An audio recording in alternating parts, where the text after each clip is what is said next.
हाँ, इनकी तीमारदारी के लिए आई हूँ मैं, क्योंकि मैंने सुना है कि कल रात 9:30 बजे 34 के करीब जो ज़ख्मी हैं वो यहाँ पे पहुँचे हैं जीएमसी जम्मू में। और उसी वक्त मैंने इनको कॉल करके बताया है कि इमीडिएट जो लीड होगी वो कर लीजिए। जहाँ जहाँ रात में कुछ 3 सर्जरीज़ इन्होंने की हैं, अभी भी कुछ सर्जरीज़ हो रहे हैं, फ्रैक्चर हैं, लेकिन अल्लाह का शुक्र है कि सारे बच्चे जो हैं वो ठीक है। इंजरीज़ तो है, उसमें कोई दो राय नहीं है, लेकिन कोई खुदा न खास्ता परेशानी वाली बात जो है वो नहीं है।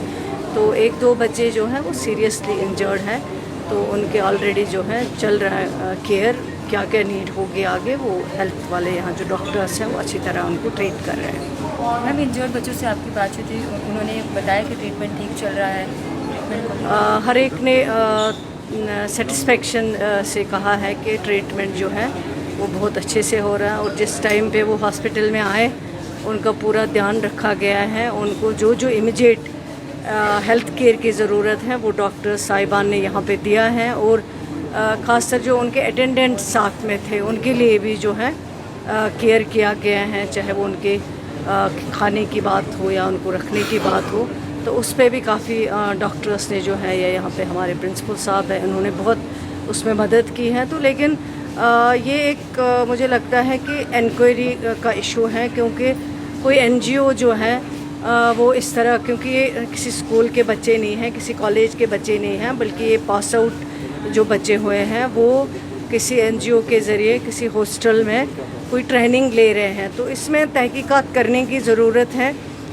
अगर वो ले रहे हैं तो उनको उस तरह की फैसिलिटी भी उनको फराहम करनी चाहिए, क्योंकि एक छोटे से मेटाडोर में जहाँ 20 लोग बैठ सकते हैं, वहाँ अगर आप 50 को बिठाएंगे, ओवरलोड करेंगे और फिर ड्राइवर भी मिसिंग है, तो आपको ये चीज़ें फिर ख्याल रखनी होती है। अगर आप किसी के बच्चे को बुलाते हैं वहाँ पे ट्रेनिंग देने के लिए या वहाँ पे कोई कोर्स करने के लिए, तो उसके लिए जो है फैसिलिटीज़ आपको भी उस तरह की रखनी चाहिए। खुदा न खास्ता अब अल्लाह का शुक्र है कि सब बच्चे खैरियत से हैं, लेकिन मान लीजिए कोई इस तरह का हादसा हो जाता है, बड़े बड़े बच्चियाँ हैं यहाँ पे आई हुई हैं, तो क्या हाल हुआ होगा इनके घर वालों को भी जब उन्होंने रात को 9:30 बजे ये खबर सुनी होगी।